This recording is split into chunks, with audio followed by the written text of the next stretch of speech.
ہوئے ہیں پرانے، ان میں کئی پہلوان جو بہت سخت شہزور تھے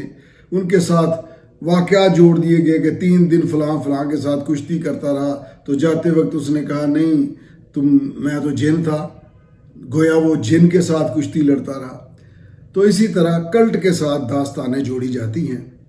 نہیں کوئی جانتا کوئی کہ عمران نیازی کے دور میں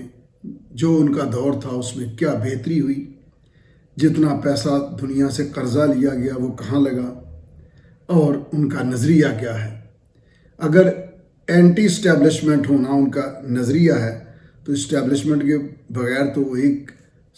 ایک ٹانگے میں آ جانے والی سواریاں رکھتے تھے۔ پھر وقت کے ساتھ ایسا ہوتا ہے، یہ اسٹیبلشمنٹ کے لیے بھی لمحہ فکریہ ہے کہ ایک وہ شخص جس کے پاس ایک سیٹ نہ ہو، پہلے وہ ان کے کندھوں پر آئے، پھر ان کے خلاف باتیں کر کے